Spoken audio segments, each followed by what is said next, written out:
Hello everyone, Mike the MC, bringing you the self-care video. Today I'm going to share with you number 255 of the Catechism with respect to the divine persons being relative to one another. Now we're going into a bit of a unique topic now.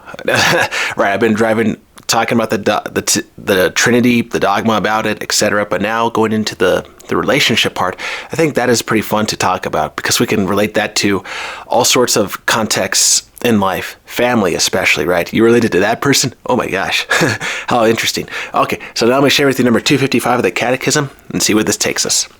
The divine persons are relative to one another because it does not divide the divine unity. The real distinction of the persons from one another resides solely in the relationships which relate them to one another. In the relational names of the persons, the Father is related to the Son, and the Son to the Father, and the Holy Spirit to both. While they are called three persons in view of their relations, we believe in one nature or substance. Indeed, everything in them is one, where there is no opposition of relationship. Because of that unity, the Father is wholly in the Son and wholly in the Holy Spirit. And the Son is wholly in the Father and wholly in the Holy Spirit. And the Holy Spirit is wholly in the Father and wholly in the Son. Right, everyone's holy. That's a good way to put it, but that's an easy way to remember 255. This idea of everyone being holy in each other, and the idea that, okay, maybe in your context of being related to somebody, maybe we have that famous relative. Maybe we have somebody that we're not so proud to be famously related to, and it's like, oh my gosh, why can't they? Why was I the lucky one to be a part of this group, right? Can I have been born in a different part of the centuries, different part of the world, etc.? Can I have been in another place where I'm not associated with these people? But then the thing is, okay, in relation to one another, the human idea of, okay, that we all come from the same kind of person, right? Adam and Eve, even, if we want to go to that point in the video, right? The fact that, they say 9% of us have the same DNA and all that stuff, but the thing is, with this video, I'm going with the context of the Trinity. And so the thing with that idea is that there is a unique idea of relating back to heaven, to glory, to beauty. And the thing is, when we find that uniqueness in ourselves, when we realize, okay, maybe you are close to God, but so am I. And we may have different ways of knowing who He is in our lives.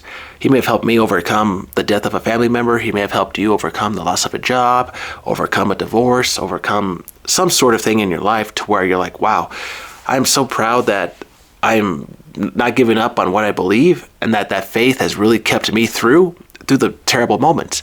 And that's the thing. That's how we relate to one another. We all have a unique faith in God that cannot be described by another person, because we could talk about our faith to another person, but really, I feel my faith in a way that is unique to me, and that you feel the faith in a way that is unique to you, but they all relate. It's all about relations. And that is where, with God, when we're all talking to the same God, and He reflects back of who you are to me and me to you, and you wonder, okay, in this relationship, I see, okay, that this is where you were in this idea of loving God in this way. And this is how I love God from my perspective in this way that you now see. And so the way we love, the way we connect with each other, the way we associate with God and our fellow man, that comes into play. But it also reflects that, all right, that being holy in each other, that the Trinity is sharing with us that your father, your mother, your brother, your sister is helping you become a saint, is helping you become a better person because they wholly believe. And you may be not fully engaged as a religious person, but you fully believe in what they believe is true. That you see that they're living a good life, that they're living a life that is worth following, living a life that is so inspirational that part of that holiness from them is extending now to you. You're inviting that holiness into your life. The light is starting to shine. You are starting to believe.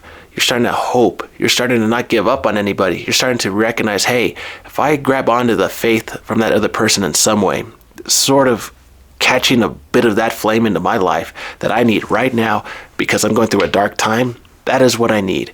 That is what I need, and how a flame that relates to itself is so unique. So always keep your flame kindled when you're struggling, but always remember that other people can kindle it no matter where you are in life, and that you can really always have that reignition at any point that I've alluded to in other videos, especially when the Holy Spirit needs to inspire you, as I perceive the Holy Spirit, to really become the relationship person among all of us in our lives today.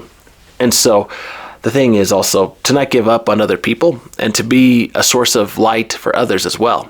Are you going to have your flame open for others so that way you face criticism, so that way they grow? That's hard to do.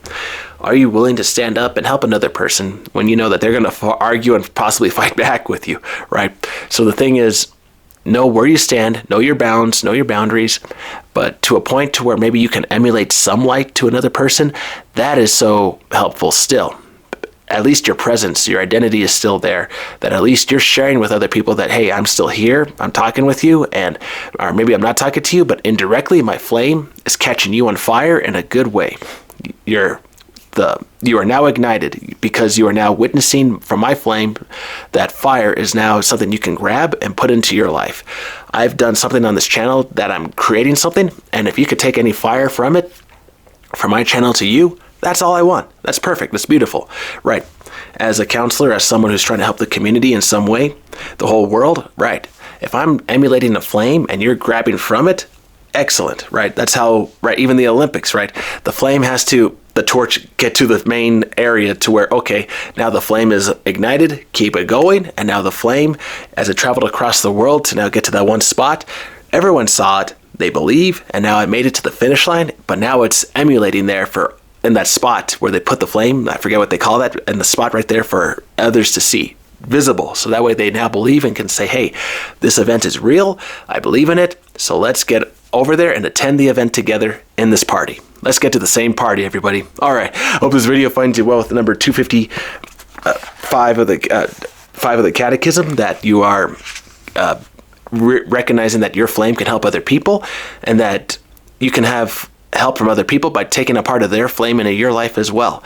So be mindful of who you emulate, push forward, and don't give up on your life, and you'll be okay. All right, everyone, hope this video finds you well. Take care. Have a good one.